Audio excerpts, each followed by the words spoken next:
What if the quiet mechanic working the late shift at a small regional airport, just another exhausted single dad trying to make ends meet, was once the most legendary test pilot in aviation history? And what if, when a billionaire's private jet carrying 200 souls lost all control, at 41,000 feet, he uttered just 3 words over the emergency channel that made every air traffic controller in the country freeze? This is the story of Mitchell Rhodes. This is a tale about hidden greatness, impossible odds, and the kind of courage that doesn't announce itself, but emerges exactly when the world needs it most.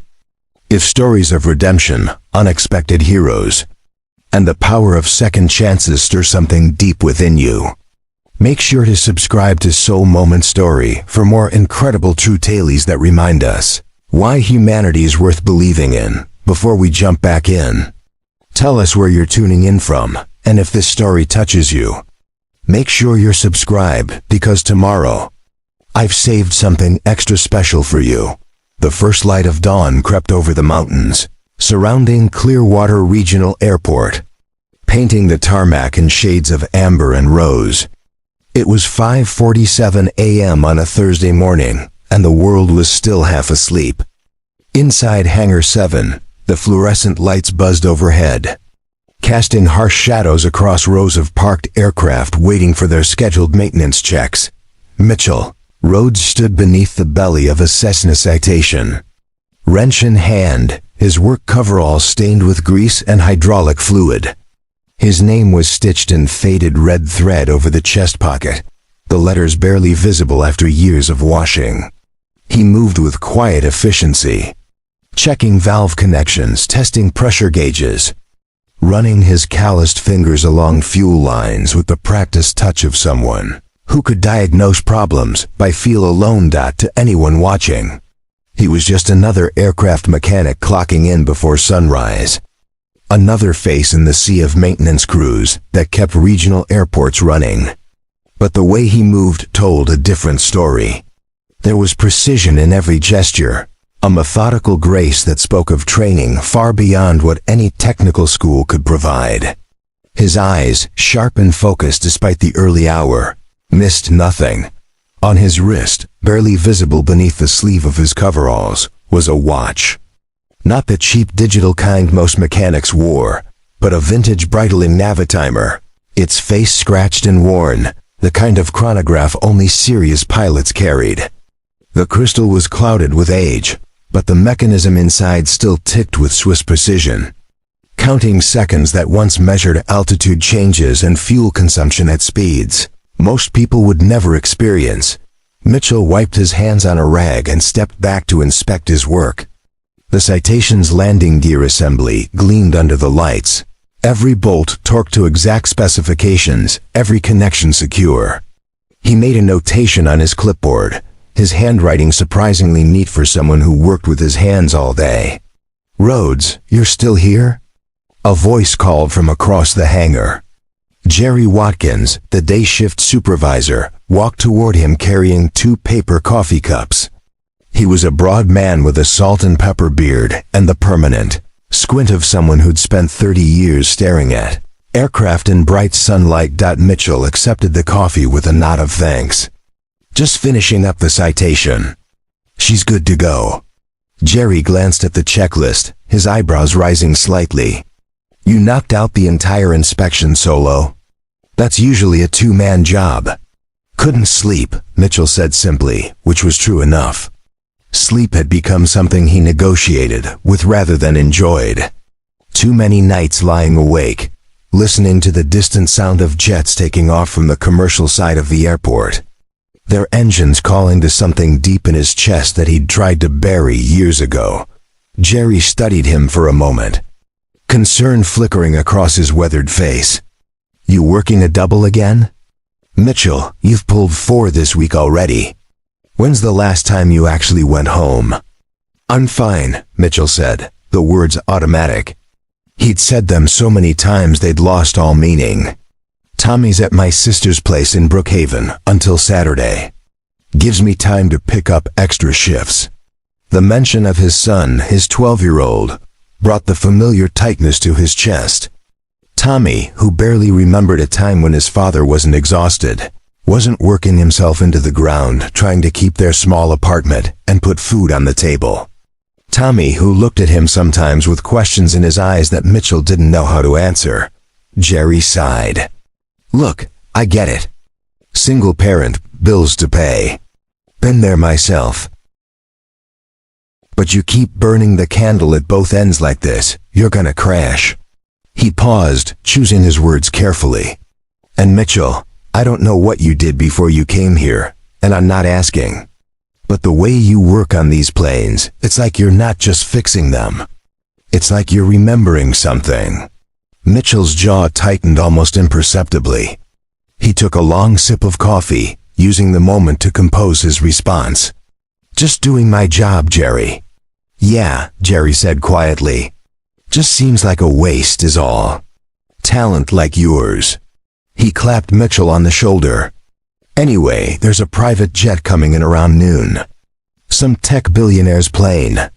They're requesting a full systems diagnostic before they continue to Seattle. Figured you'd want the overtime. Mitchell nodded. Overtime meant he could finally replace Tommy's winter jacket, the one that was 2 sizes too small, but his son insisted on wearing because it had been a gift from his late mother. I'll take it. Figured you would, Jerry said with a small smile. Aircraft's a Gulfstream G650, top of the line. Should be interesting. As Jerry walked away, Mitchell returned his attention to the citation, running through his final checks. His hands moved across the aircraft with unconscious familiarity, touching surfaces, feeling for vibrations that shouldn't be there, listening to the subtle sounds that told him everything he needed to know about the machine's health. This was his life now. Quiet, anonymous, safe. He fixed planes instead of flying them, kept his head down, collected his paycheck, and went home to a son who deserved better than a father haunted by a past he couldn't talk about. No one here knew who he'd been. No one knew the records he'd set, the experimental aircraft he'd pushed beyond every known limit, the classified missions that had made his call sign whispered with reverence in certain circles. Here, he was just Mitchell Rhodes, mechanic. Not test pilot Mitchell Rhodes, who'd flown prototype fighters at Mach 3. Who'd landed damaged aircraft that should have killed him. Who'd been recruited by 3 different governments and turned them all down. Not the Mitchell Rhodes whose face had once been on the cover of Aviation Week magazine, youngest test pilot ever to receive the Collier Trophy. That person had died in a fireball over the Nevada desert 7 years ago. At least, that's what the official report said.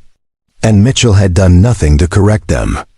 Because the truth was far more complicated, far more painful, and involved a choice between the sky he loved and the family he loved more.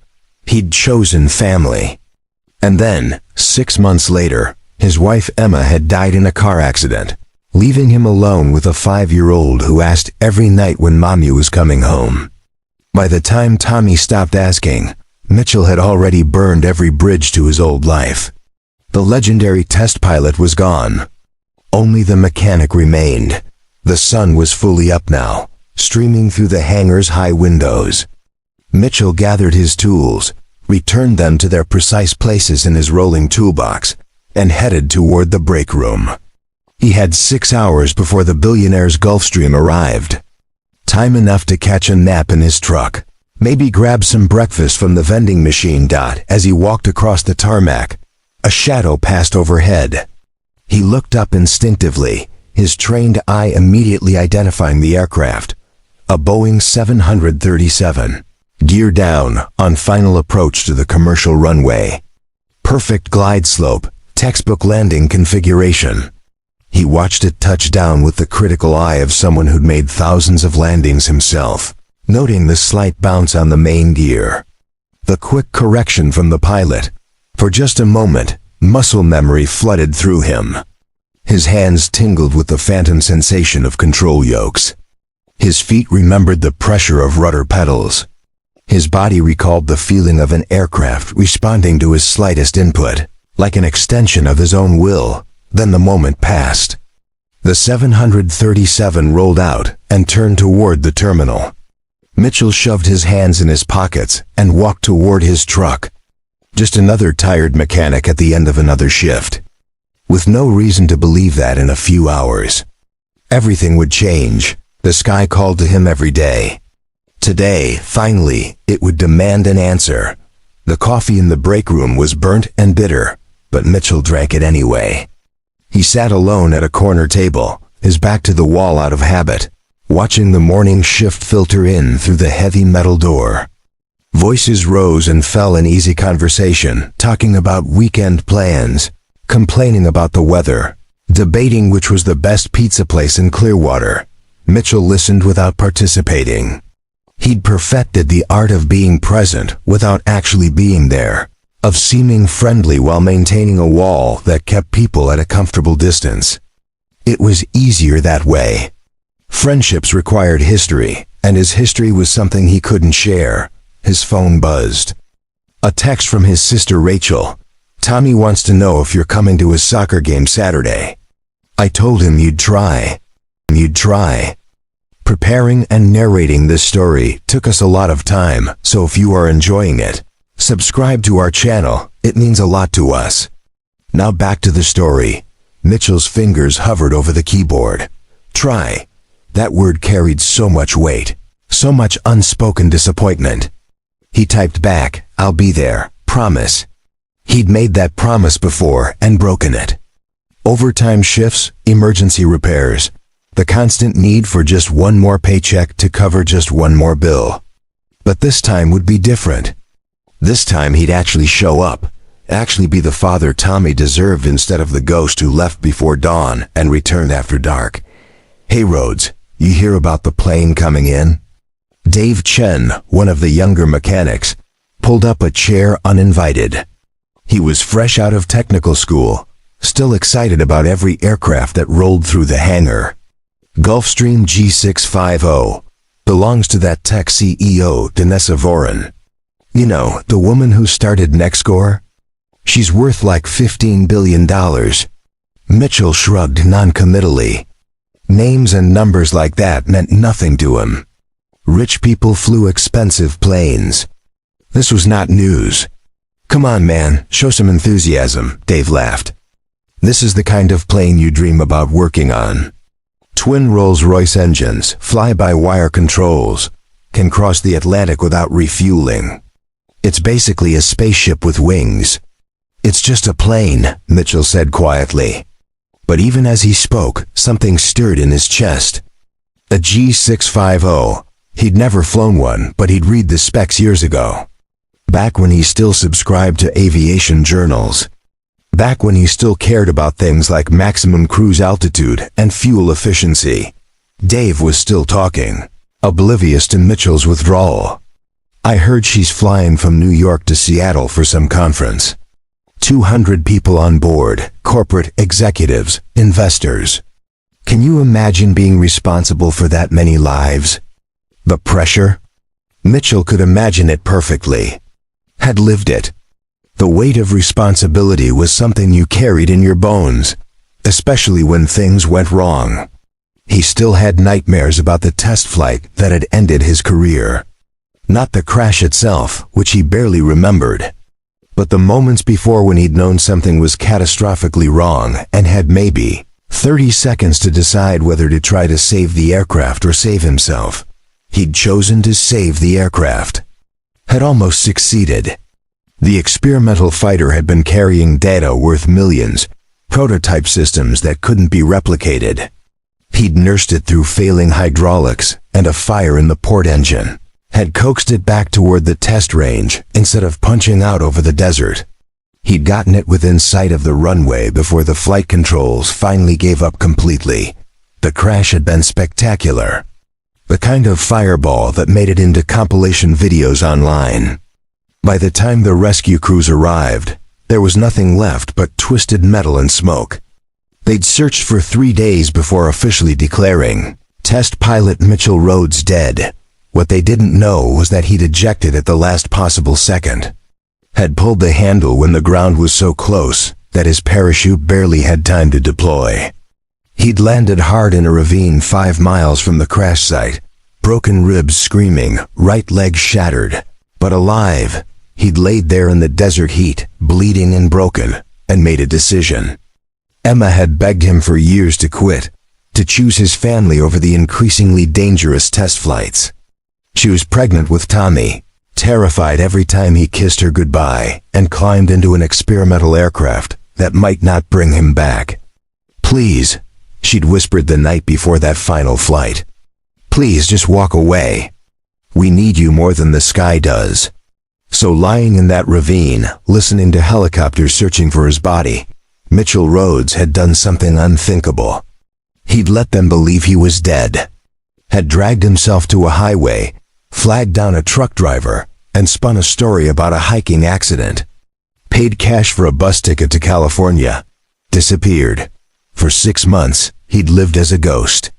Changed his name, worked cash jobs, sent anonymous money orders to Emma.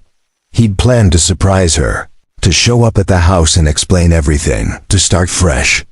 He'd imagined her tears of joy, Tommy's confused but happy face, the life they'd finally have together. Instead, he'd arrived to find the house empty, a realtor's sign on the lawn, and neighbors who awkwardly explained about the accident.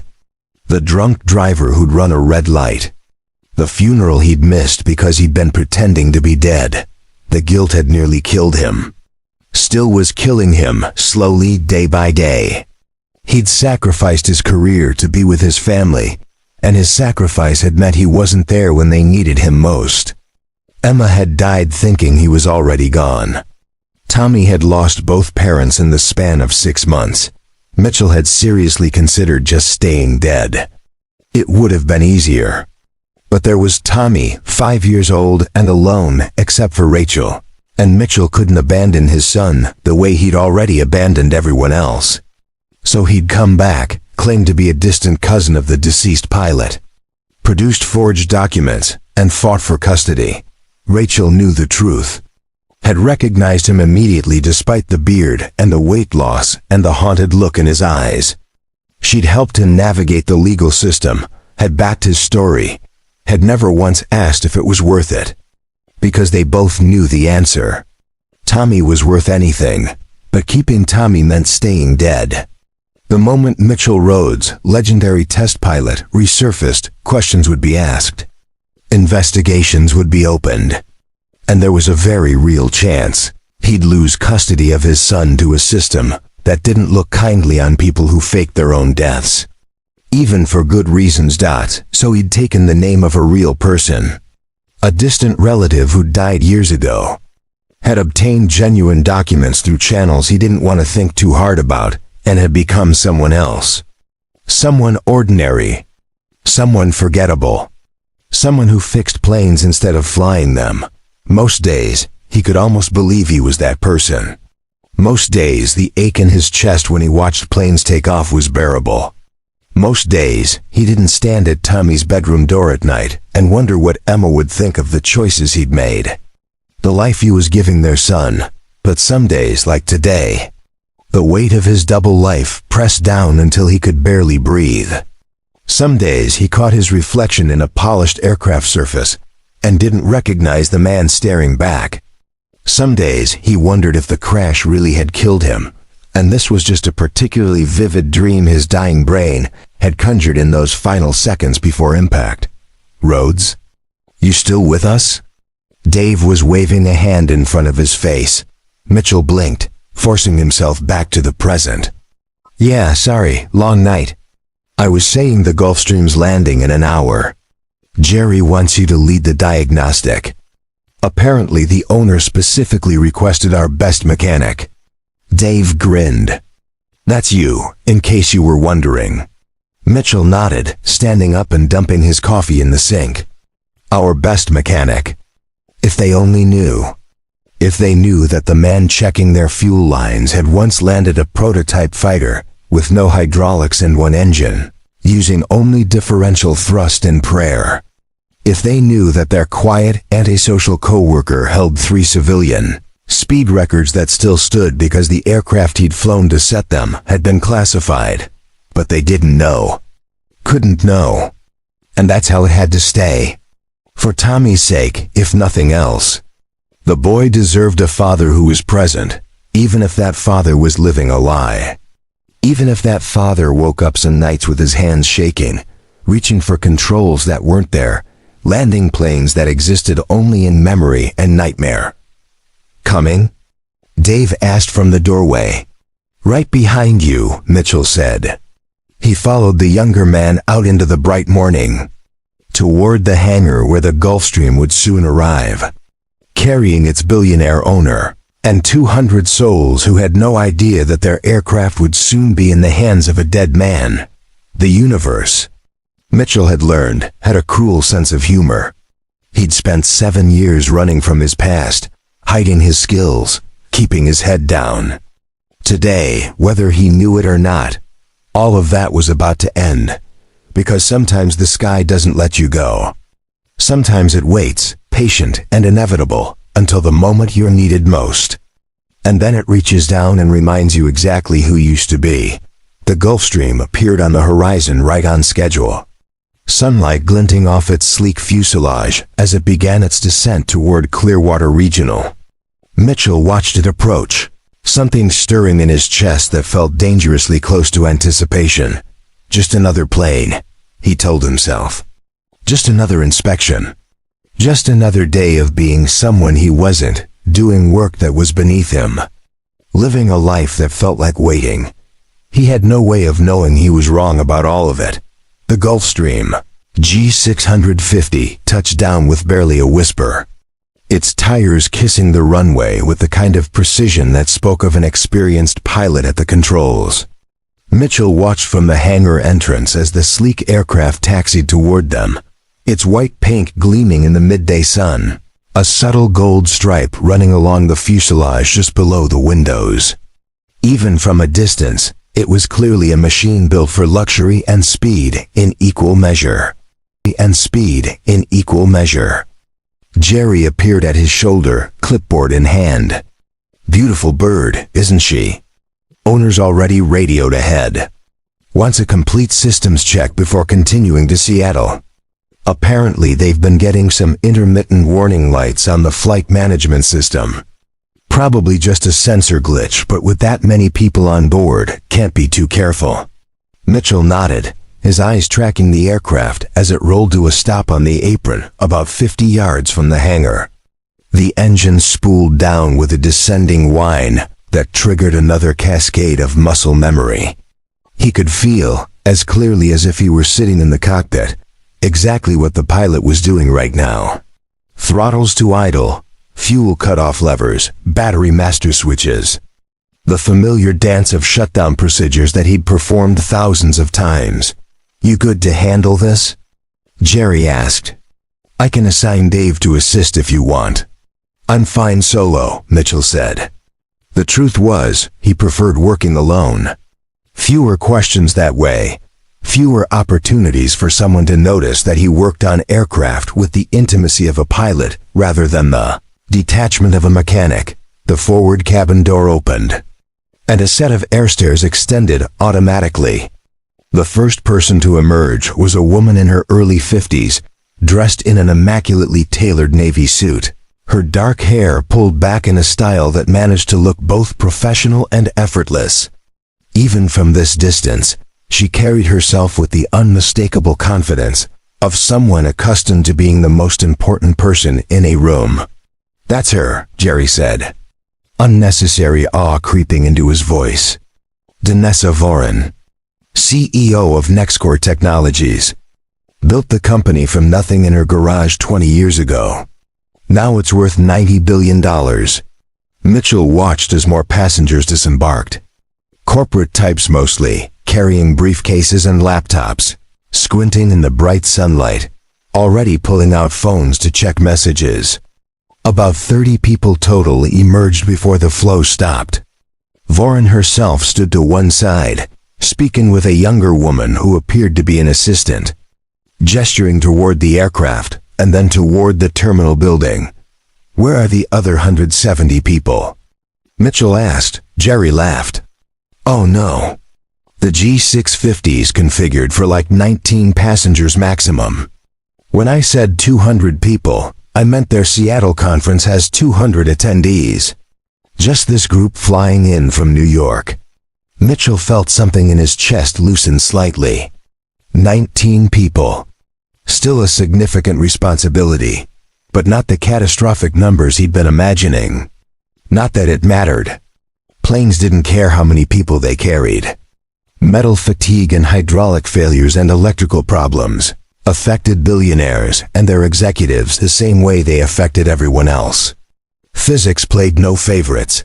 A black SUV appeared from the direction of the terminal, clearly arranged in advance to transport the passengers. Voron spoke briefly with the pilot, a gray-haired man in his 60s who'd emerged last from the cockpit, still wearing his captain's epaulettes. The pilot nodded at whatever she said, then turned and walked toward the hangar. Captain Richard Moss, according to the flight plan Mitchell had reviewed earlier. 30 years experience, former commercial airline pilot, now flying private jets for the ultra-wealthy. He had the weathered look of someone who'd logged tens of thousands of hours in the air, that particular alertness that never quite faded even on the ground. "You the mechanic?" Moss asked as he approached, his voice carrying the slight rasp of someone who'd spent a lifetime talking over engine noise. "Mitchell Rhodes," he said, extending a hand. The captain's grip was firm and brief. "We've been getting intermittent master caution lights for the last hour of flight. Flight management computer keeps throwing error codes, then clearing them. Everything else checks normal. Engine parameters are good. But something's hinky with the avionics." Mitchell pulled out his diagnostic tablet. "Any pattern to when the warnings appear?" "That's the weird part," Moss said, frowning. "Seems random. Sometimes during cruise, sometimes during descent. We tried resetting the system twice, no change. Could be a bad sensor. Could be a wiring issue. Could be the computer itself starting to glitch." He paused. "Look, I know Ms. Voron wants to get to Seattle today, but I'm not taking that plane up again until someone figures out what's going on. I've got 19 souls to worry about, and intermittent electrical problems at altitude are how people die." There was something in the way Moss said it. A gravity that went beyond standard caution. That told Mitchell this captain had probably lost someone once, or come very close. That kind of wariness wasn't taught in flight school. It was earned through experience, usually painful experience. "I'll find it," Mitchell said simply. Moss studied him for a moment. The way experienced pilots sometimes evaluated people, looking for competence beneath surface appearances.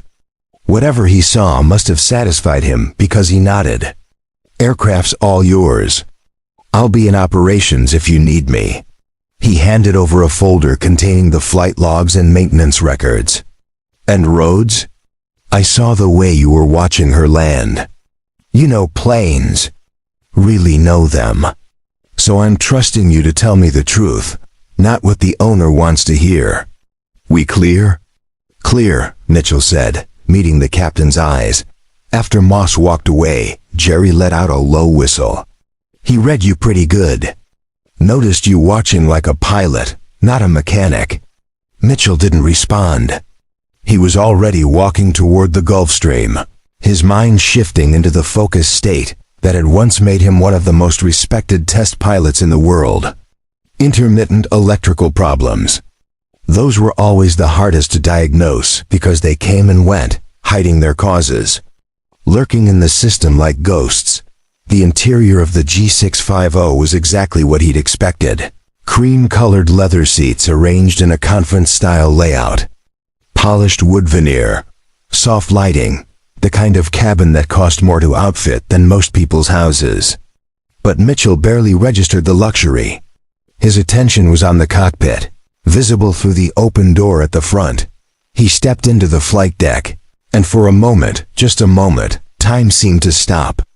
The familiar layout of instruments and displays, the control yokes waiting patiently, the throttle quadrant between the seats, all of it hit him with an almost physical force. His hands remembered exactly where everything would be. Muscle memory so deep it bypassed conscious thought. He could sit down right now and fly this aircraft without hesitation, without even glancing at the checklist. But he didn't sit down. Couldn't let himself. Instead, he focused on the center pedestal where the flight management computers were located. He connected his diagnostic tablet to the data port and began pulling error logs. The screen filled with codes, timestamps, system warnings. Nothing that should have caused a master caution. Nothing that explained the intermittent nature of the problem. Mitchell worked methodically, the way he'd been trained decades ago. The way he'd honed through countless hours of troubleshooting experimental systems that no one else understood. He pulled access panels, inspected wiring bundles, tested voltage levels, checked connection integrity. An hour passed, then another. The sun shifted across the sky, shadows growing longer inside the hangar. He found the problem in the last place he looked, which was how it always worked. A wire bundle behind the main instrument panel showed signs of intermittent contact. The insulation was worn, probably from years of vibration. And under certain conditions, likely when the aircraft went through specific power configurations or attitude changes, the bare wire was making contact with the frame, creating a ground fault that triggered false warnings. It was fixable. Would take maybe 3 hours to properly repair the damaged section and reroute the bundle. But it explained everything Moss had described. And more importantly, it was exactly the kind of problem that could become catastrophic at the wrong moment. Wire failures had brought down airliners before. What started as intermittent warnings could cascade into actual system failures, especially if the damage propagated to other circuits. Mitchell was so focused on documenting the problem that he didn't hear footsteps behind him until a voice spoke. Sharp and professional. So what's the verdict? Can we fly today or not? He turned to find Danessa Voren standing in the cabin, having apparently dismissed her assistant and returned alone. Up close, she was even more striking than from a distance. Sharp cheekbones, eyes that evaluated everything with predatory intelligence. The kind of presence that made it clear why she'd built a tech empire from nothing. "There's a wiring issue in the flight management system," Mitchell said, climbing down from the cockpit. "Intermittent ground fault. It's fixable, but not quickly. You're looking at minimum 3 hours, probably 4 to do it right." Voren's jaw tightened almost imperceptibly.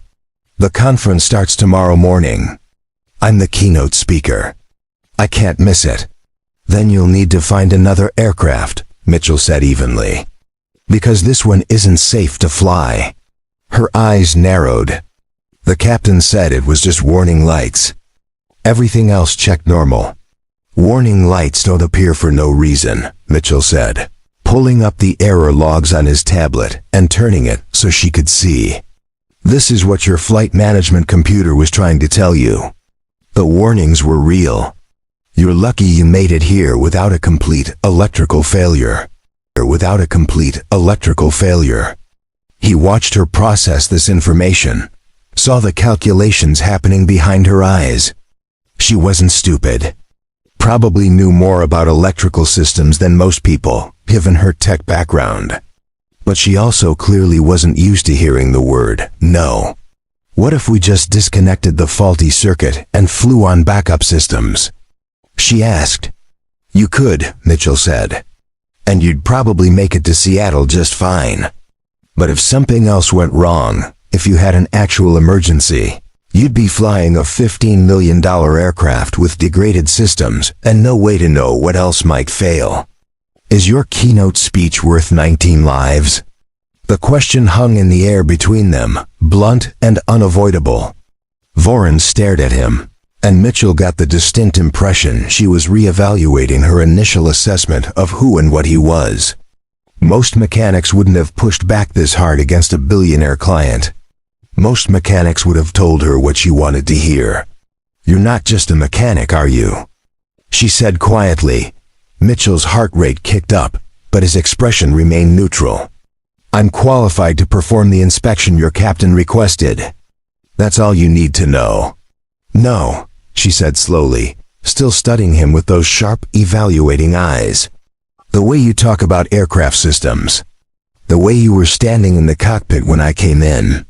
You looked like you belonged there." She paused. "You're a pilot." "I work on planes," Mitchell said, deliberately not answering the question.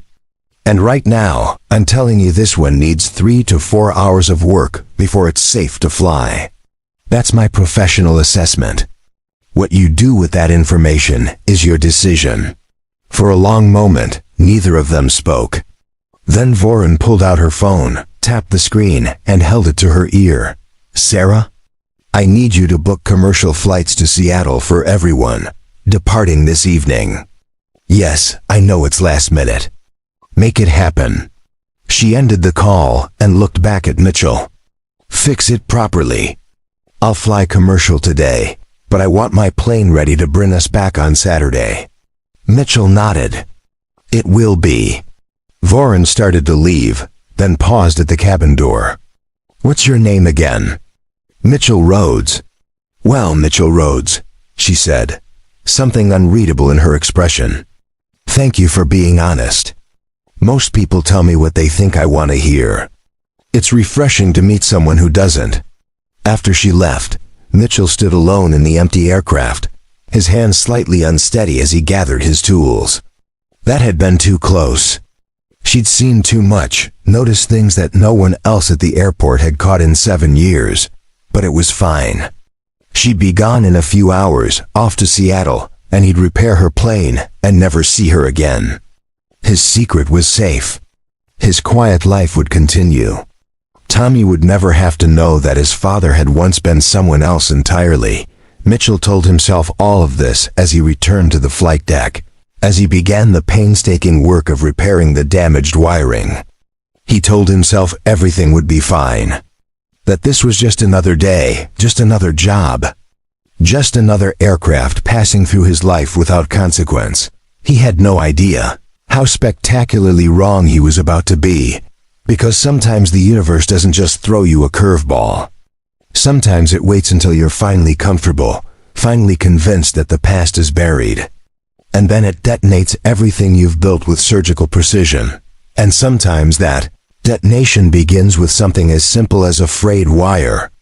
A delayed flight and a billionaire who notices things she shouldn't. The stage was set. The players were in position. And in less than 48 hours, Mitchell Rhodes would have to choose between the life he'd built and the person he used to be. Between staying hidden and saving lives. Between being a mechanic and remembering how to fly. The decision, when it came, would be no decision at all. Because some things you can bury. Some things you can run from. But what you truly are, at your core, always finds a way to surface. Always. Saturday morning arrived with clouds the color of old bruises, stacking up over the mountains. Mitchell stood in the Clearwater Regional parking lot at 6 a.m., coffee steaming in his hand, watching the weather system roll in with the practiced eye of someone who'd flown through conditions that would ground most pilots. The meteorological reports called it a standard autumn storm front, nothing unusual for this time of year. But something about the way the clouds were building, the particular quality of the light, made his instincts prickle with unease. He'd worked late into Thursday night and all day Friday repairing the Gulfstream's wiring system. The job had taken longer than expected because he'd refused to cut corners, insisting on replacing entire harness sections rather than just patching the damaged areas. Jerry had grumbled about the overtime costs, but Captain Moss had approved every hour without question. Recognizing thoroughness when he saw it, the aircraft sat in the hangar now, fully repaired and tested, waiting for Voren's return from Seattle. According to the flight plan filed yesterday, they were scheduled to depart Seattle at 10 a.m., putting them into Clearwater on 1 p.m., right when the storm front was predicted to hit. Mitchell had checked the weather forecast 3 times already this morning, each time hoping the system would slow down or shift course. It hadn't. His phone buzzed. Rachel's number. He answered on the second ring. "Please tell me you're not at the airport," his sister said without preamble. "Tommy's soccer game isn't until 3, Mitchell replied. "I'll be there. I promised." "Mitchell, the weather's turning bad. They're saying possible severe thunderstorms this afternoon. Whatever you're working on, it can wait." He looked up at the darkening sky. "The plane I repaired is flying back today. I need to be here when it lands. Make sure everything's functioning properly after the repairs." Rachel sighed, the sound carrying years of frustration and worry. "You know what your problem is? You care more about machines than people. That plane doesn't need you. Your son does." The words hit harder than she probably intended. "That's not fair, isn't it?" Her voice softened slightly. "Look, I'm not trying to fight with you. I just want Tommy to have his dad there for once. He asks about you constantly. Tells his friends his father is a pilot. Did you know that? Not a mechanic. A pilot. Like he knows somehow." Mitchell's grip tightened on the phone. "I'll be there by 3. I swear." After ending the call, he stood in the parking lot for another moment, torn between competing obligations. Rachel was right, of course. Tommy deserved better. But the thought of that Gulfstream landing with untested repairs, of not being there to verify the systems were functioning correctly, made his chest tight with anxiety. He'd spent 2 days on that wiring. He needed to see it through. Just this one last thing, he told himself. Then he'd focus entirely on being the father Tommy deserved. Just this one last aircraft, this one last repair, this one last responsibility. After today, he'd start saying no to overtime. Start being present. Start building the relationship with his son that 7 years of grief and guilt had prevented. Inside the airport operations center, the mood was tense. Mitchell found Captain Moss hunched over a weather display, frowning at the radar imagery showing the approaching storm system. The older pilot looked up as Mitchell entered. "Rhodes, glad you're here. We've got a problem." "The weather," Mitchell said. Moss nodded grimly. "Seattle's reporting they can't get clearance to depart until the system passes. The front's moving faster than predicted. They're grounded for at least 4 hours, maybe 6. Ms. Vaughan is not happy about the delay." Something about the way Moss said it suggested there was more to the story. Mitchell waited. "She's pushing to fly anyway," Moss continued. "Wants to route around the storm, come in from the north. I told her that adds 90 minutes to the flight time and puts us threading the needle between 2 separate weather systems. She doesn't care.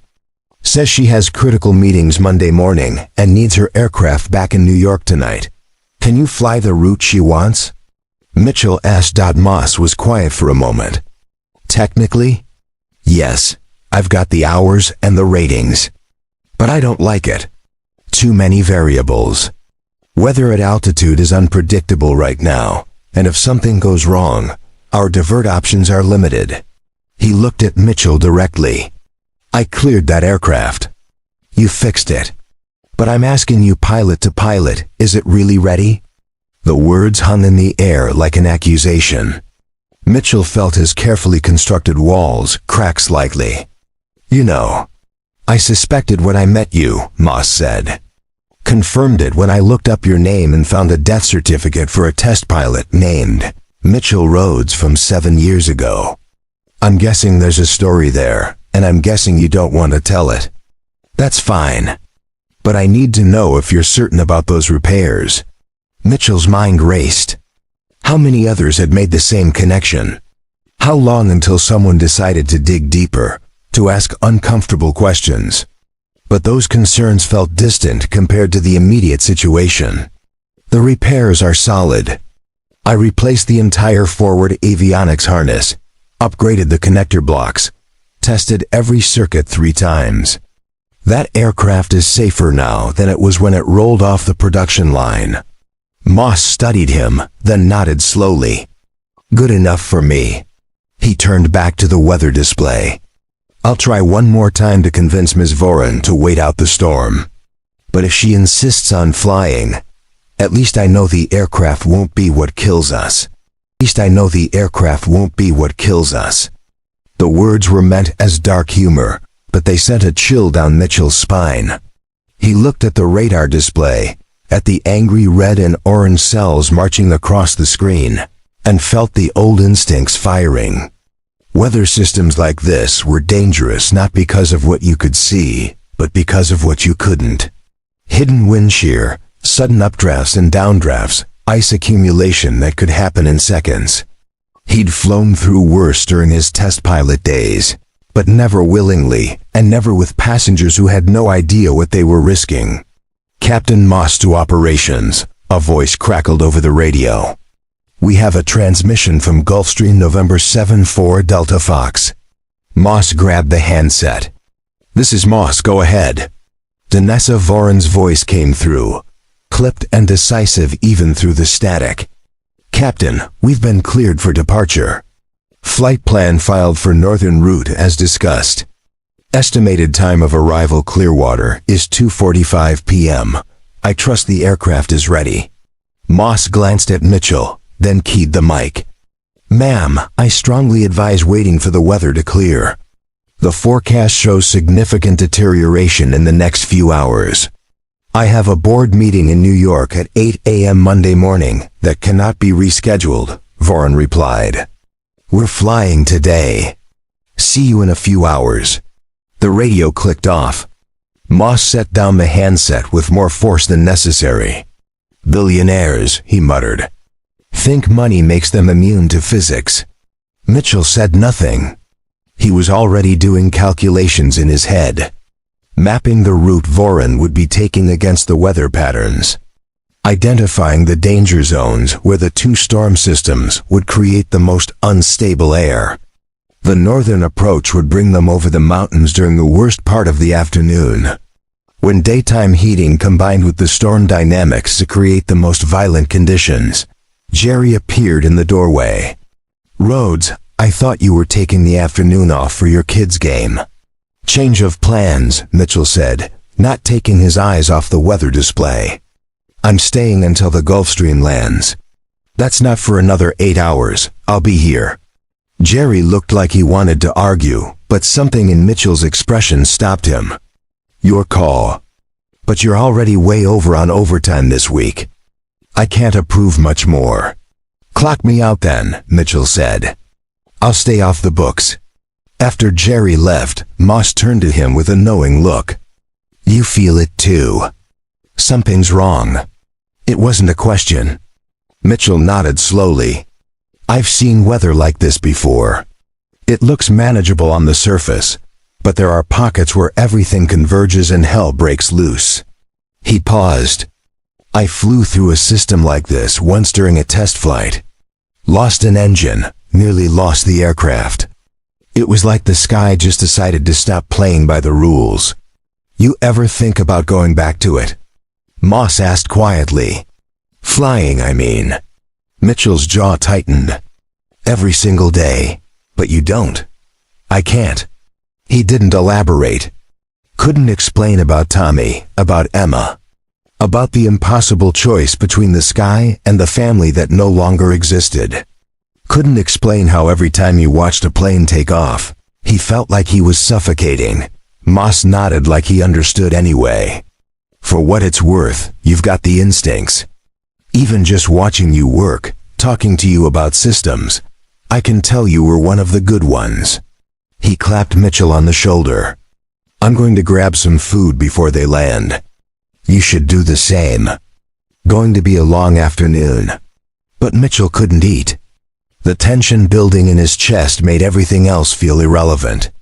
He spent the next few hours obsessively checking weather updates, tracking the Gulfstream's progress through flight tracking software, watching the storm systems evolve and shift in ways that made his unease grow with each passing hour. At 1 p.m.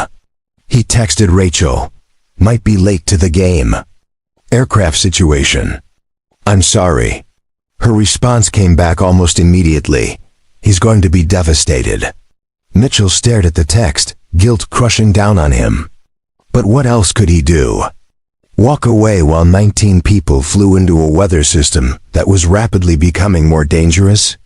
Pretend he didn't see what was coming just so he could watch his son play soccer? The rational part of his mind knew he was making excuses. Knew the Gulfstream had a professional crew, that Clearwater had air traffic controllers, that none of this was his responsibility. He was a mechanic who'd repaired some wiring. His job was done, but the part of him that had spent 20 years reading weather patterns and aircraft performance parameters, the part that had survived situations that should have been fatal through nothing but skill and instinct, that part couldn't let it go. Couldn't shake the feeling that something terrible was about to happen. At 2 p.m., the first reports of severe turbulence started coming in from aircraft in the region. A commercial 737 diverted to avoid a cell that had intensified faster than predicted. A private Cessna made an emergency landing. The pilot reporting wind shear so severe had nearly flipped the aircraft inverted. At 2:15, Mitchell watched the radar as two separate storm cells that had been predicted to remain distinct suddenly merged, creating a massive system directly along the Gulfstream's approach path. The collision of the two weather patterns was generating conditions that pilots called the blender, because that's exactly what it felt like trying to fly through it. At 2:30, Moss came running into operations, his face pale. "Rhodes, we've got a problem. The Gulfstream just reported multiple system failures. They're declaring an emergency." Mitchell's blood turned to ice. "What kind of failures?" "They're not sure yet. Everything was fine, and then suddenly they lost primary electrical. Backup systems are glitching, and they're getting warning lights across the entire panel. They're at 41,000 feet in the middle of that storm system with degraded instruments." It was impossible. Mitchell had tested every system, verified every repair. Unless something else had failed, something completely unrelated to the wiring he'd repaired. Or unless the storm had caused damage that overwhelmed even properly functioning systems. "They need to divert," Mitchell said, already moving toward the radio. "Get them on the ground anywhere they can immediately." "There's nowhere to divert," Moss said grimly. "They're in the mountains. The storm has every regional airport in the area below minimums. We're their only option, and even we're right at the edge of being too dangerous to attempt." The radio crackled to life. "Clearwater Tower, this is November 7-4 Delta Fox declaring emergency. We have multiple system failures and are requesting priority handling for immediate landing." The voice was professional, controlled, but Mitchell could hear the strain underneath. And in the background, barely audible, he could hear what sounded like shouting. Passenger panic beginning to spread as the reality of their situation became impossible to hide. Moss grabbed the radio. 7-4 Delta Fox, this is Captain Moss in operations. What's your current status? We've lost most of our primary flight displays. Flying on standby instruments. Autopilot is offline. Flight management system is completely dead. We're in severe turbulence and unable to maintain altitude. Descending through 38,000 feet. Mitchell's hands clenched into fists. This was worse than he'd thought. Without flight management systems, without autopilot, in severe turbulence with degraded instruments, that aircraft was one mistake away from an unrecoverable situation. And with passengers on board, with Voron and her entire executive team, the consequences of failure were catastrophic. "Can they make it here?" someone asked. Moss's expression was grim. "If they can stay in the air long enough. But in these conditions, with failing systems, the approach is going to be nearly impossible." Mitchell stared at the radar display, at the angry storm cells surrounding the Gulfstream's position, and made a decision he'd been avoiding for 7 years. "Get me on the radio," he said quietly. "I can talk them through it." Moss looked at him sharply. "You sure?" No. He wasn't sure about anything except that 19 people were about to die unless someone who understood what they were facing. Someone who'd been in similar situations and survived. Gave them the guidance they needed. "Put me on the radio," Mitchell repeated. His voice steady despite the chaos of emotions churning inside him. Now, because sometimes running from your past was a luxury you couldn't afford. Sometimes the sky came calling, and you had to answer whether you were ready or not. And sometimes the choice between who you'd been and who you'd become wasn't a choice at all. It was a test, and Mitchell Rhodes was about to find out if 7 years of hiding had dulled the skills that had once made him a legend, or if the person he'd been was still there, waiting for the moment when he was needed most. The moment had arrived. The operations center exploded into controlled chaos as Mitchell moved toward the radio console. Controllers scrambled to clear airspace. Emergency vehicles rolled toward their staging positions. And through the windows, the sky continued its ominous darkening. Clouds roiling like something alive, and angry. Moss handed him the headset without hesitation, stepping aside to let Mitchell take the primary communications position. "All yours." Mitchell's hand trembled slightly as he adjusted the headset, but his voice when he keyed the mic was rock steady, drawing on decades of training that had become as natural as breathing. November 7-4 Delta Fox, this is Clearwater Operations. I need a complete status report. Start with your flight controls. Start with your flight controls. There was a pause, then the Gulfstream's pilot responded, his voice tight with concentration.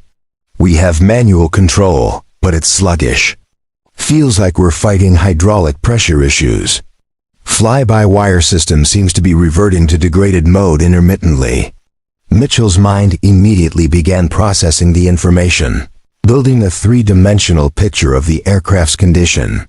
Fly-by-wire degradation meant the flight control computers weren't getting clean data from the sensors, forcing the system to fall back on less sophisticated control laws. Combined with hydraulic issues, the pilots would be fighting an aircraft that responded unpredictably, especially in turbulence. Copy that. What about your navigation systems? GPS is intermittent.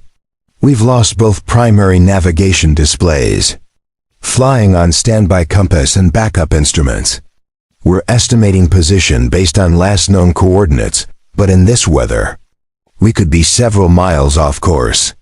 Several miles at 38,000 feet descending into mountainous terrain in a storm was the difference between threading a safe path and flying into a granite wall.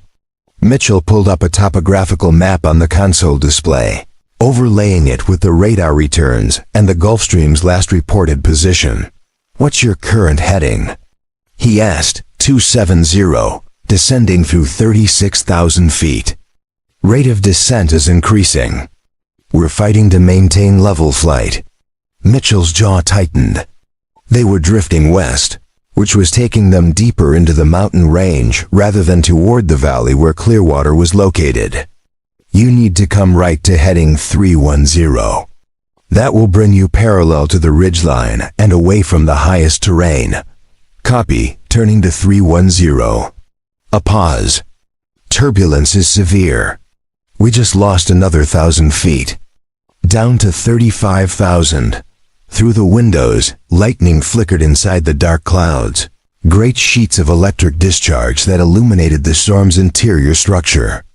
Mitchell had seen weather like this only a handful of times in his career, and every single time it had tried to kill him.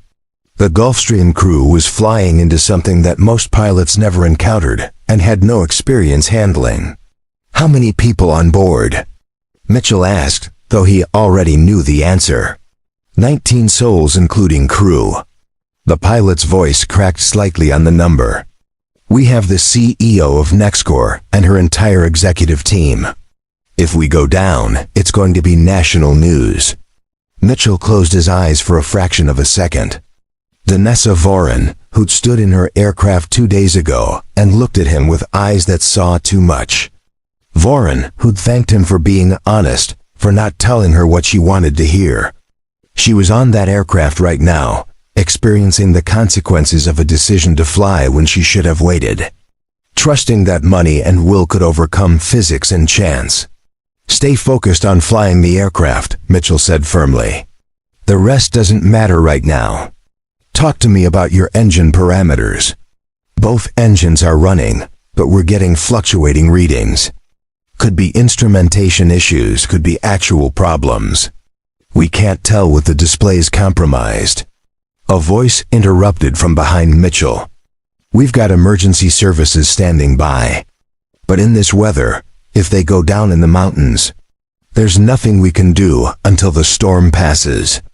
The airport's emergency coordinator, a woman named Sullivan, stood at the console with a grim expression. Mitchell ignored her, focusing entirely on the radio. "November 7-4 Delta Fox, I need you to try something. Reduce power on both engines to 75%. It's going to feel wrong, like you're giving up altitude, but it will smooth out the airflow over the wings and might stabilize your flight controls." There was hesitation on the other end. Asking pilots to reduce power during an emergency descent went against every instinct. But Mitchell knew from experience that sometimes the counterintuitive move was the right one. "Trust me on this," he added quietly. Another pause. Then, reducing power now. A longer silence, filled only with static and the distant rumble of thunder. Then, with audible relief, "That's helping. Flight controls feel more responsive. We've arrested the descent at 33,000. "Good," Mitchell said. "Now I need you to start a controlled descent to 25,000 feet. That will get you below the worst of the wind shear, but you need to do it carefully. 500 feet per minute, no more. Use pitch, not power." As the Gulfstream crew worked to stabilize their descent, Moss leaned in close to Mitchell. "You're talking them through this like you're sitting in the cockpit with them. Like you've done this before." "I have," Mitchell said simply. There was no point in denying it now. His cover was blown the moment he'd opened his mouth and started giving guidance that went far beyond what any mechanic should know. Different aircraft, different circumstances, but same principles. When everything goes wrong at altitude in bad weather, you strip it down to basics. Attitude, airspeed, heading. Everything else is noise. The radio crackled again. "We just lost cabin pressure. Masks have dropped. Passengers are panicking." Mitchell's pulse spiked. Loss of cabin pressure at 33,000 feet gave them maybe 15 seconds of useful consciousness if anyone wasn't on oxygen immediately. "Get everyone on masks now.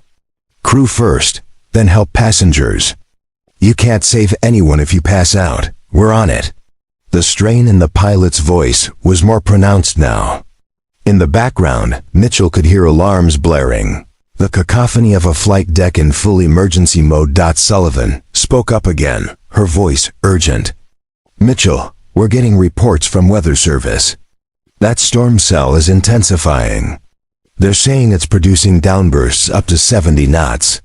If the Gulfstream hits one of those while they're trying to descend, it could push them straight into the ground. 70-knot downbursts. Columns of air hammering down from the storm clouds with enough force to overcome any aircraft's ability to climb. They were essentially invisible, detectable only when it was too late, when you were already in one and fighting for your life." Mitchell pulled up the radar display, studying the cell structure. There, in the space between the two merging systems, was a corridor. Narrow, shifting, but potentially navigable if the Gulfstream could thread it precisely. "November 7-4 Delta Fox, I'm going to give you a series of heading changes. Follow them exactly. We're going to navigate you through a gap in the storm structure, but your margin for error is less than 2 miles on either side. Understood? Ready for headings." For the next 20 minutes, Mitchell talked the Gulfstream through a series of turns, watching their position on radar, comparing it to the weather returns, calling corrections with the precision of someone reading an instrument approach plate. Every degree of heading mattered. Every 100 feet of altitude was critical. Moss watched in silent awe as Mitchell worked, his commands coming in the calm, measured tone of someone completely in his element, despite the stakes. This wasn't a mechanic helping out during an emergency. This was a master at work. Someone who understood aircraft and weather and risk at a level that came from years of living at the edge of capability. Descending through 27,000, the Gulfstream pilot reported. Turbulence is moderating. I think we're through the worst of it. Don't get comfortable, Mitchell warned. You've still got 20 miles to fly, and the approach into Clearwater is going to be challenging. Wind shear at the surface could be severe. Roger that. And hey, whoever you are down there, thank you. You just saved our lives. Mitchell didn't respond to that. Couldn't. Because they weren't saved yet. Getting through the storm was only half the battle. Landing with compromised systems in high winds, with terrified passengers and a flight crew that had been through hell. That was going to test every skill both he and they possessed. November 7-4 Delta Fox. Give me your current position and altitude. We're at 26,000 feet. GPS just came back online briefly. Looks like we're 15 miles northwest of the field. Mitchell checked the topography. You're clear of terrain now. Begin descent to 15,000 feet. I'm going to vector you for a straight-in approach to runway 23. Wind is currently 300 at 28 gusting to 40. The numbers told a grim story. Strong crosswinds nearly 40 degrees off the runway heading, with gusts that could push a large aircraft sideways during the most critical phase of landing. Even with full systems, it would be a demanding approach. With degraded instruments and questionable flight controls, it bordered on impossible. We're going to need every bit of that runway, the Gulfstream pilot said. With our systems degraded, I'm not confident about our ability to stop. Mitchell glanced at Moss. How much runway do they need? Normally? About 5,000 feet. With no reverse thrust and questionable brakes? Moss shook his head. More than we have. Clearwater's main runway is 7,500 feet, but with this wind, they're going to use up a lot of that just fighting to stay aligned. The math was brutal and simple. The Gulfstream was likely going to run out of runway. Even if they made it through the approach, even if they managed to touch down, they might not be able to stop before running off the end into the safety area. We have crash equipment standing by, Sullivan said. Ambulances, fire trucks, the works.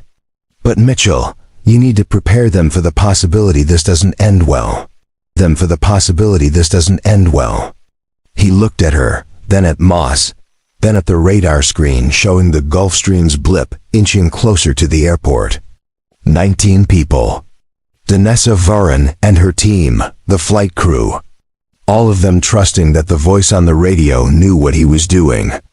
That the guidance being given was coming from someone capable of saving them, and maybe once upon a time. Mitchell Rhodes, the test pilot, could have guaranteed that. But that person was gone, buried under 7 years of guilt and grief, and living a lie. What remained was just a mechanic who remembered how to fly, remembered the theory, but had lost the muscle memory, the instinctive responses that made the difference between life and death. Or had he? Mitchell keyed the radio again. November 7-4 Delta Fox. I'm going to ask you something, and I need complete honesty. How confident are you in making this approach? The silence stretched long enough that Mitchell knew the answer before the pilot spoke. Truthfully?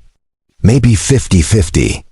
The controls are fighting me. I can't trust my instruments, and I've never landed in winds this strong with these kinds of crosswinds. If we have to go around, I don't think we have the fuel for another attempt. 50-50. A coin flip on whether 19 people lived or died. Those were not acceptable odds, not to Mitchell. Not to anyone who'd ever been responsible for bringing an aircraft safely to ground. He looked at Moss. Saw the same calculation happening behind the older pilot's eyes. Saw the question forming before Moss even spoke it. You could do it, Moss said quietly, so only Mitchell could hear. Get in the right seat. talk him through it directly. You've got the skills. I saw how you guided them through the storm. That wasn't luck. That was mastery. Mitchell shook his head. I'm not rated on the G650. I'm not rated on anything anymore. Legally, I can't even be in that cockpit.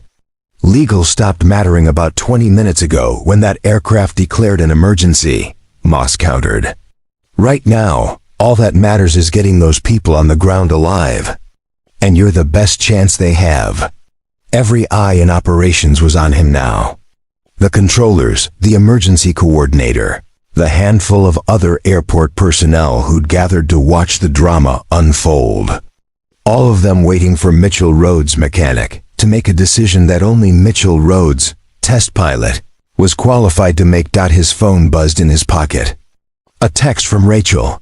Game starting. Tommy keeps looking for you. The guilt crashed over him in waves. His son, waiting for a father who'd promised to be there, and was about to break that promise yet again.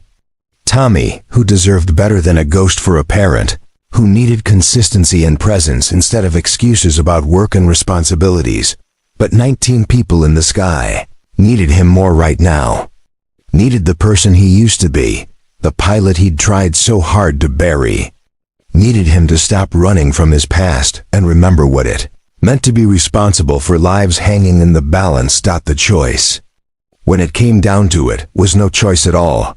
Mitchell stood up, pulled off the headset, and turned to Moss. Get me on that aircraft. I'll ride right seat and help bring them in. Moss nodded grimly. I'll arrange a helicopter. But Mitchell, once you do this, everyone's going to know who you really are. There's no going back. I know, Mitchell said, and felt something that had been broken inside him for 7 years suddenly click back into place. Get the helicopter ready. We're running out of time. The helicopter lifted off from the Clearwater Regional tarmac with a violence that matched the weather, wind grabbing the skids and shaking the small aircraft like a toy. Mitchell sat in the back, strapped in tight, watching through the rain-streaked windows as the ground fell away. Lightning flickered close enough that he could feel the static charge in the air, making his skin prickle. Beside him, Captain Moss had insisted on coming along, claiming someone needed to handle communications while Mitchell focused on flying. But Mitchell suspected the truth was simpler. Moss wanted to see this through. Wanted to witness whether the mechanic who guided an aircraft through a killer storm really had the skills to bring it home. The helicopter pilot, a former Coast Guard rescue swimmer named Kate Brennan, fought the controls with practiced efficiency. ETA to intercept is 8 minutes, she shouted over the rotor noise. They're at 15,000 feet, 30 miles out. You've got one shot at this. One shot. The words carried weight that went beyond aviation. One chance to prove he was still the pilot he'd once been. One opportunity to save 19 lives. One moment where everything he'd buried would be exposed to the light. Mitchell checked his harness again. Unnecessary nervous energy that his hands needed to burn off. The last time he'd been in an aircraft as anything other than a passenger, Emma had still been alive. Tommy had been barely old enough to walk. The world had been different, and so had he. You ready for this? Moss asked, his voice barely audible over the noise. No, Mitchell admitted. But I don't think that matters. The helicopter banked hard, giving them a view of the Gulf Stream ahead. Even from a distance, Mitchell could see the aircraft wasn't flying right. The nose was slightly high, the wings rocking in the turbulence, the whole machine fighting to stay in the air. That was a crew at the absolute limit of their capability. Muscle and will barely holding together an aircraft that wanted to fall out of the sky. Brennan brought them in close, matching speed with the larger jet, close enough that Mitchell could see faces in the windows. Passengers pressed against the glass, some crying, some praying, all of them terrified. And there, in the forward cabin, he caught a glimpse of Danessa Voren, her face pale but composed, staring out at the helicopter with an expression he couldn't quite read. This is insane, Brennan muttered as she maneuvered the helicopter directly above the Gulfstream's fuselage. "I can't hold position in this wind for more than a few seconds." "Then we do it fast," Mitchell said, already unbuckling. The plan was risky to the point of suicidal. They'd hover over the aircraft. Mitchell would drop to the fuselage using a rescue harness, then move to the forward door and somehow get inside, while both aircraft were moving at 250 knots. Through turbulent air. It was the kind of thing that worked in movies and got people killed in reality.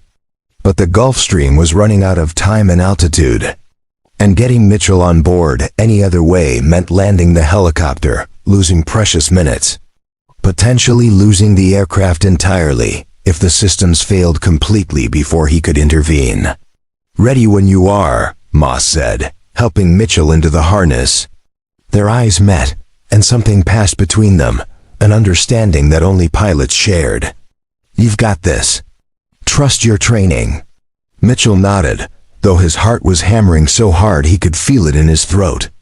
7 years since he'd been in a cockpit. 7 years of rust, of atrophied skills, of instincts that might not fire when he needed them. What if he'd lost it? What if the pilot he'd been was truly gone, and all that remained was the ghost pretending to be real? The helicopter door slid open, and wind screamed into the cabin with physical force. Mitchell clipped his harness to the winch line, felt hands steadying him as he moved to the edge. Below, impossibly close, the white expanse of the Gulfstream's fuselage pitched and rolled like something alive. "On my mark," Brennan shouted. 3, 2, 1, go. Mitchell stepped into empty air at 15,000 feet. The harness caught with a jolt that drove the breath from his lungs. He spun wildly for a moment, the world a blur of storm clouds and aircraft metal and pure adrenaline. Then he slammed into the Gulfstream's fuselage, grabbing for any handhold. The wind trying to peel him off and throw him into the prop wash. His fingers found the emergency access panel, the small recessed handle that would open the forward service door from outside. He yanked it, praying the pneumatic system still had pressure, that the door would actually open despite the airspeed and the compromised systems that it did, swinging inward with a rush of cabin air. Mitchell hauled himself through the opening, unclipped from the harness, and tumbled into the forward galley. A flight attendant screamed. Someone shouted. The door slammed shut behind him with a bang that echoed through the cabin. For a moment, Mitchell just lay on the floor, gasping, his hands shaking from adrenaline. Then training took over. He pulled himself up, straightened his clothes, and walked forward toward the cockpit with as much calm as he could. "Project." The passenger stared at him like he'd materialized from another dimension. Danessa Voren rose from her seat, her face a mixture of shock and something that might have been recognition. "You," she said. "The mechanic. What are you doing here?" Mitchell didn't answer. He reached the cockpit door, knocked twice, and spoke clearly. "Captain, this is Mitchell Rhodes from Clearwater Operations. I'm coming in to assist with the approach." The door opened. The co-pilot, a younger man with sweat soaking through his shirt, stared at Mitchell like he'd seen a ghost. "How did you get on the aircraft?" "We're at 15,000 feet. "Helicopter," Mitchell said simply, moving past him toward the right seat. "No time to explain. Captain, I need you to brief me on your exact system status." The captain, whose name tag read Wilson, looked at him with wild eyes. "Who the hell are you?" "Who the hell are you?" "Someone who's done this before," Mitchell said, settling into the co-pilot's seat. His hands found the controls automatically, muscle memory firing despite the years away. The yoke felt right in his grip, the throttles where they should be. The entire cockpit suddenly familiar in a way that made his chest ache. Wilson stared at him for another heartbeat, then made a decision. "We've got intermittent flight control response. No autopilot, degraded instruments, and fuel that's lower than I'd like. Wind shear warnings are going off every 30 seconds. I've been hand flying for the last 40 minutes, and I'm exhausted." Mitchell scanned the instrument panel, taking in the constellation of warning lights and degraded systems. It was bad, but he'd flown aircraft in worse condition. Had once landed a fighter with no hydraulics using only engine thrust to steer. Had brought down experimental craft that were actively on fire. This was just metal and physics, problems that could be solved if you knew where to look. "All right," he said, his voice dropping into the calm cadence of someone completely in control. "Here's what we're going to do.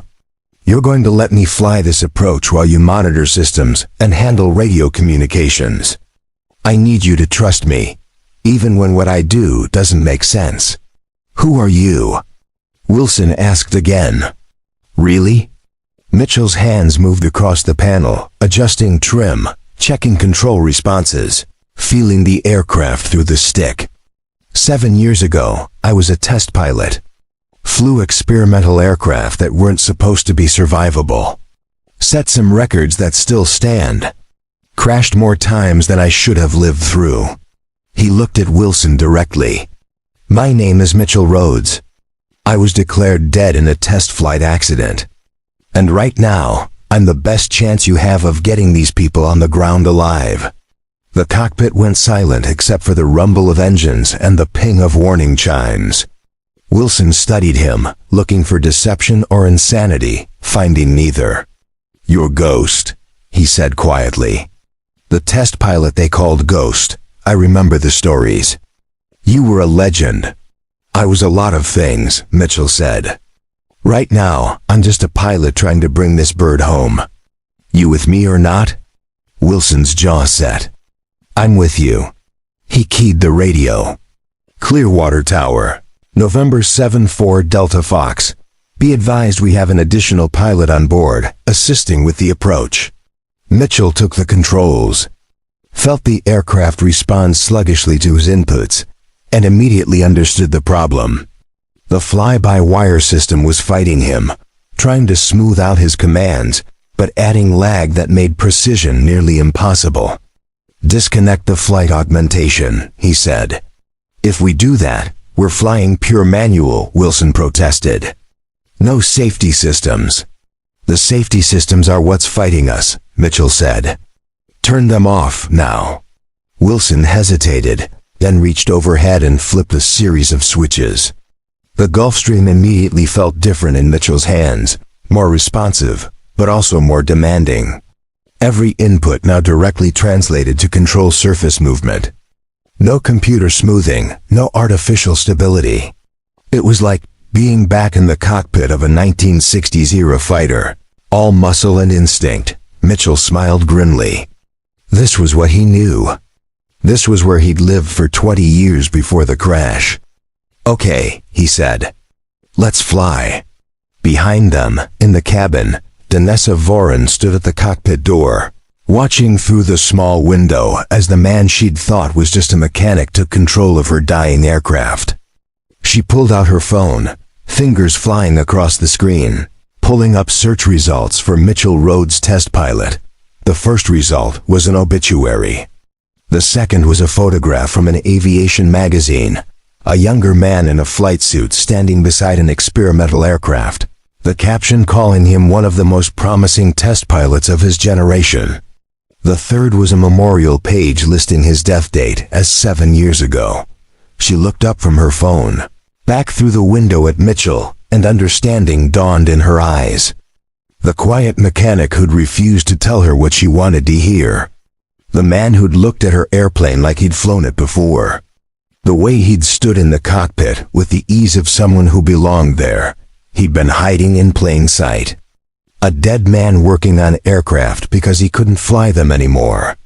And now, because of a storm and a series of failures that shouldn't have been possible, he was forced back into the sky he'd left behind. Voron watched as Mitchell's hands moved across the controls with unconscious grace, talking Wilson through procedures, calling out altitudes and airspeeds, bringing the crippled Gulfstream down through conditions that had beaten its crew.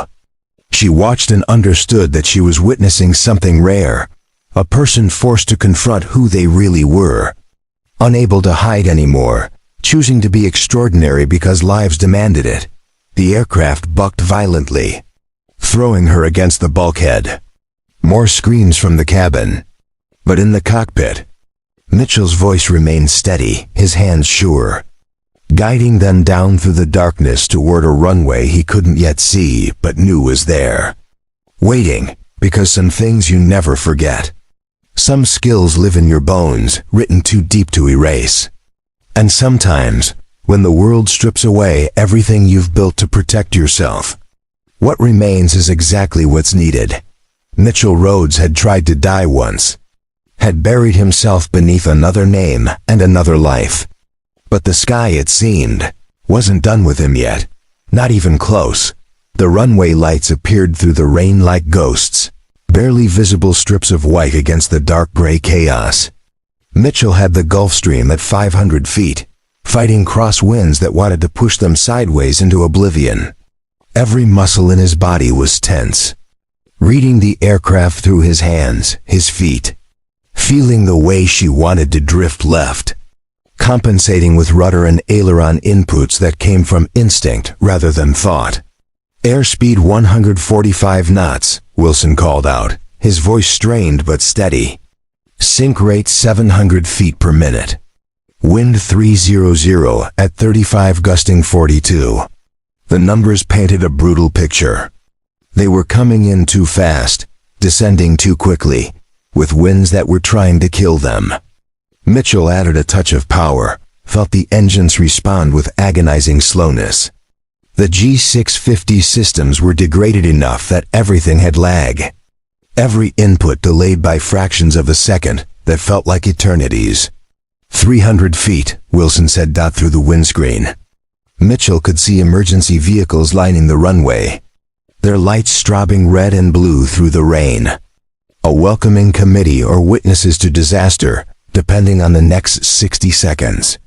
His hands made constant tiny corrections, dancing on the controls, reading wind shifts before the instruments could tell him they were happening. 200 feet. Sync rate increasing. The aircraft dropped suddenly, caught in a downdraft that stole 50 feet of altitude in a heartbeat. Mitchell pushed the throttles forward, demanding power the engines were reluctant to give. The Gulf Stream wallowed, hanging on the edge between controlled flight and falling. Behind them, passengers screamed. Someone was praying loudly in Spanish. Danessa Voron's face pressed against the cockpit door window, pale but focused, watching Mitchell work with an intensity that suggested she was memorizing every movement.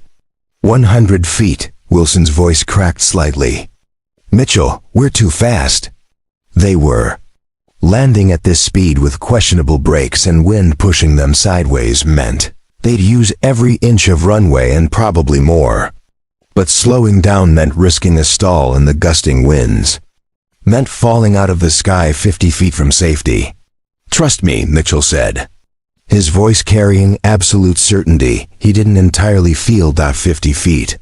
The runway threshold passed beneath them, white paint streaking by too fast. Mitchell pulled power to idle, raised the nose slightly, felt the main gear kiss concrete with a thud that rattled teeth. The spoilers deployed automatically, dumping lift, trying to plant the aircraft firmly on the runway. But the wind had other ideas. A violent gust from the left pushed them sideways, the Gulf Stream skidding at an angle, tires screaming protest.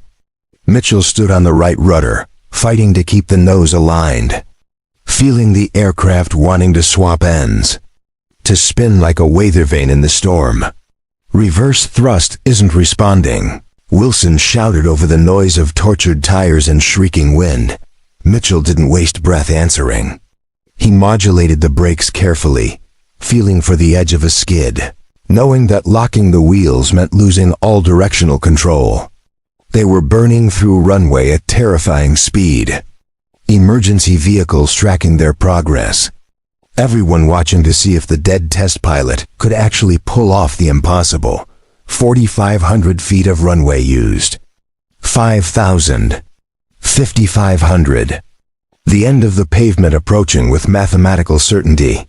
Mitchell stood on the brakes, felt the anti-skid system fighting him, released and reapplied pressure in a rhythm he'd learned decades ago. The Gulf Stream slowed, but not fast enough. They were going to run out of runway. Going to end up in the grass, maybe flip, maybe turn this miraculous survival into tragedy at the last possible moment. "Brace," he said calmly into the cabin intercom. "Brace for impact." The end of the runway disappeared under the nose. They hit the safety area at 40 knots, the Gulf Stream bouncing over rough ground, everyone thrown forward against their restraints. Metal groaned. Something underneath the aircraft gave way with a sickening crack. And then, finally, impossibly, they stopped. Finally, impossibly, they stopped. For 3 heartbeats, nobody moved. The only sound was rain hammering on the fuselage and the tick of cooling engines. Then the cabin exploded with sound. Crying, shouting, praying. The release of terror held too long in check.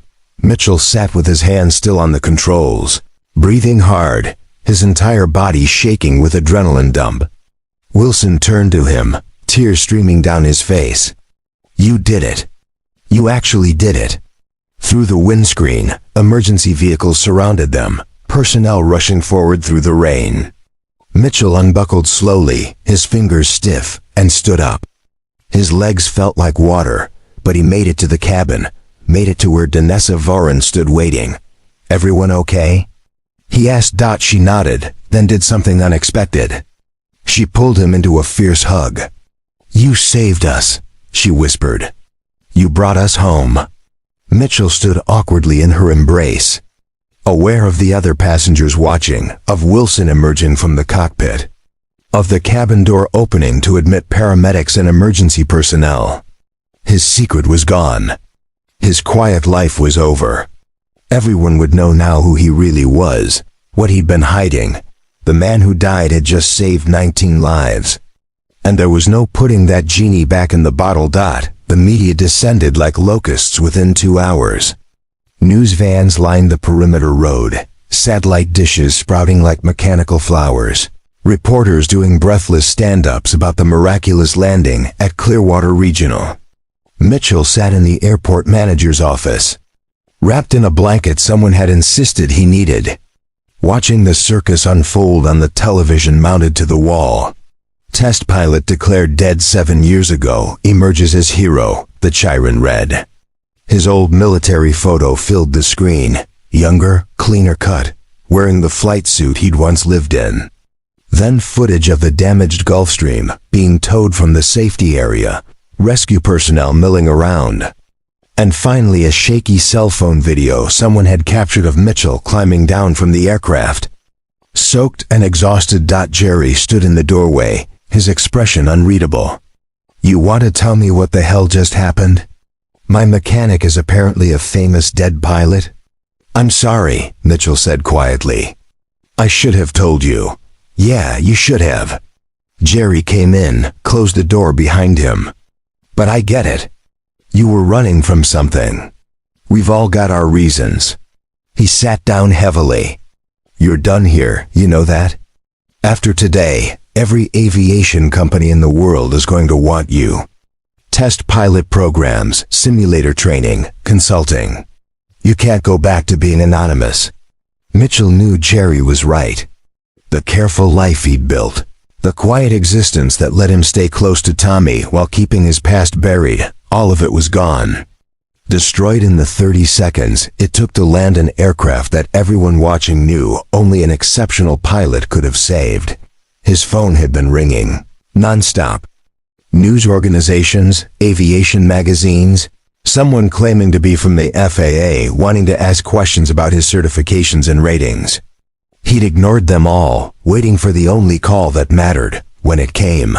Rachel's name on the screen, he answered immediately. "Is it true?" She asked without preamble. "I'm watching the news. They're saying Mitchell Rhodes, the test pilot, saved a plane today.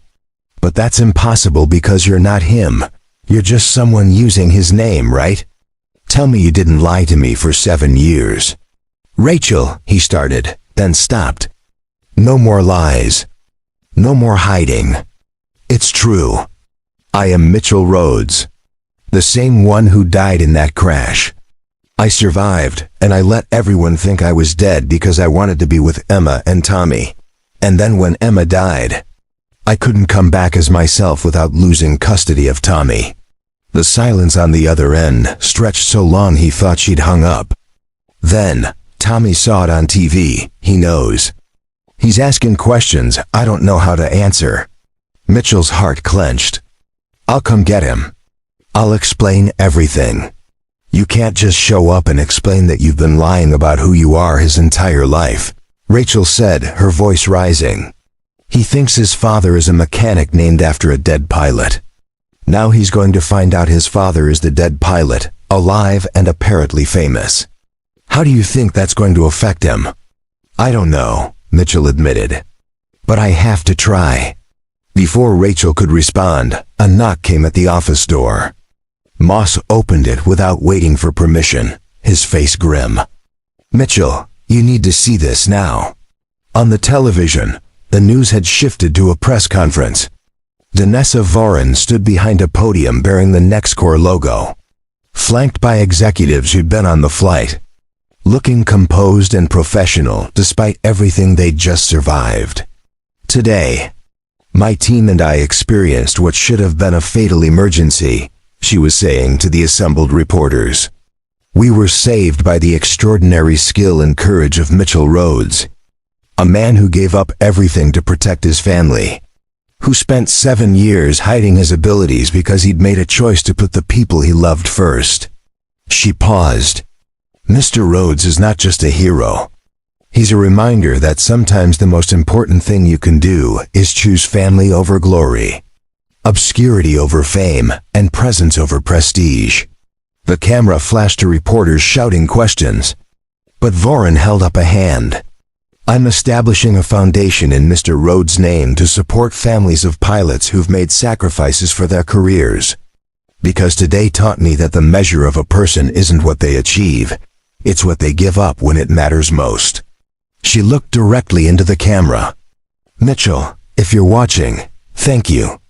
And please, go be with your son. He needs you more than we needed saving. Mitchell stared at the screen, something breaking loose in his chest. Voren had just told the world his story, had framed his disappearance not as deception, but as sacrifice. Had given him permission, in front of millions, to choose Tommy over everything else. You should go, Moss said quietly. I'll handle the press, the FAA, all of it. Just go get your boy. Mitchell nodded, unable to speak. He stood, dropped the blanket, and walked out of the office. Through the terminal, past staring crowds who'd recognized him from the news. Out into the parking lot where his truck waited exactly, where he'd left it a lifetime ago that morning. The soccer game was long over by now.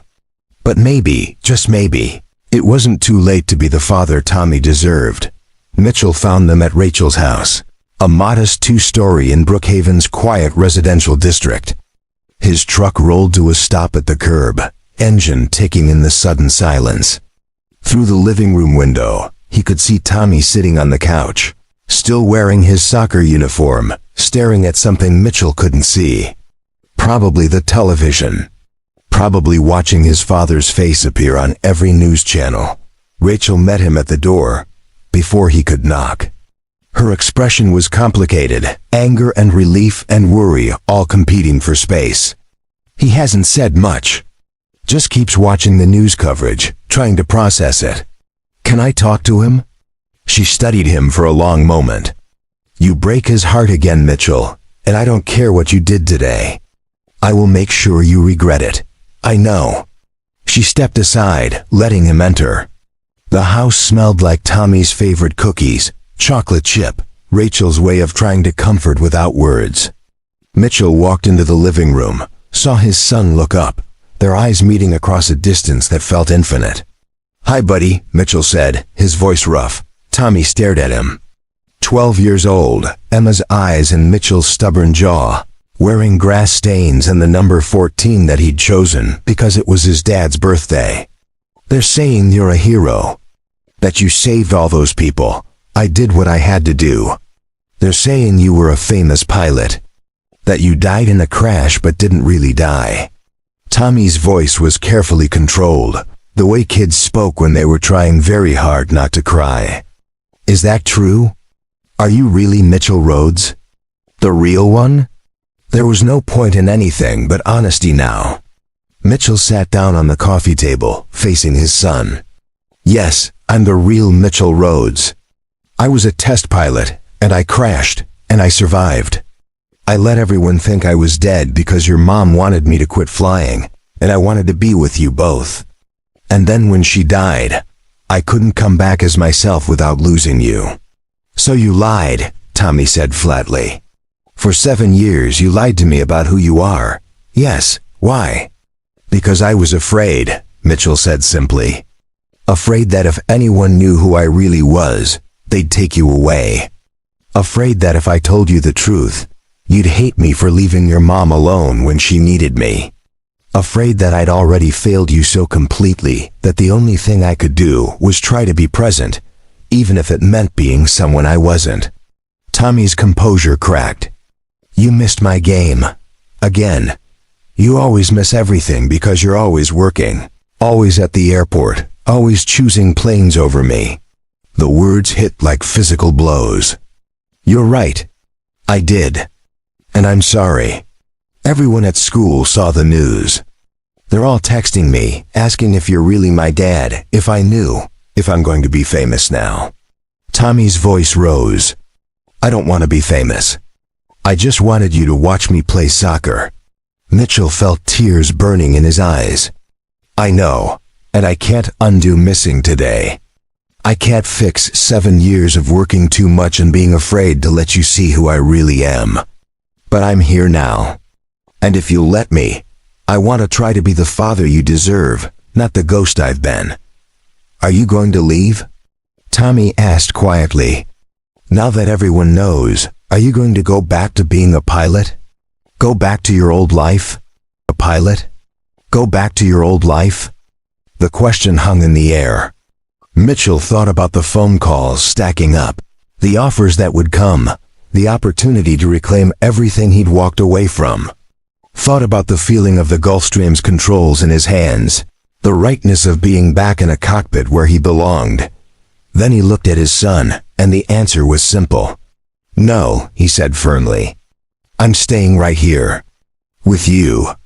Because the only flying I want to do is showing up for your games, your school events, your life. Everything else can wait."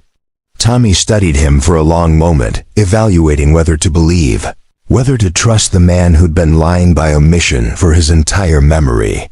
Then, slowly, he stood up and crossed the space between them. Mitchell opened his arms, and Tommy collapsed into them, finally letting the tears come. "I'm proud of you," Tommy whispered against his father's chest, "for saving those people. But I wish you'd been at my game instead." "Me too," Mitchell said, his own tears falling freely now. "Me too, buddy." They sat like that for a long time, Rachel watching from the doorway with wet eyes, the television still playing news coverage in the background. The world wanted Mitchell Rhodes the hero, the legend, the test pilot who cheated death and saved 19 lives, but Tommy just wanted his dad Dot, and for the first time in 7 years. Maybe Mitchell could finally be both. 3 weeks later, Mitchell stood at the edge of a runway at Edwards Air Force Base, watching the sun paint the California desert in shades of gold and crimson. Beside him, Tommy clutched a plastic model of a Gulfstream G650, the same type of aircraft his father had landed during the storm. Behind them, a small crowd had gathered, Rachel, Captain Moss, Jerry, even Kate Brennan from the helicopter rescue. Danessa Voren approached across the tarmac, wearing jeans and a leather jacket instead of her usual corporate attire. "Thank you for coming," she said. "I wasn't sure you would." "You flew us here in your jet," Mitchell said with a slight smile. "Would have been rude to decline." She laughed. "Fair point." She gestured toward the hangar behind them. "The foundation is officially launched. We've already got applications from 50 families who need support. Pilots who sacrificed careers for their kids. Spouses who held everything together while their partners were flying. People who made the hard choices and paid the price. That's good work, Mitchell said sincerely.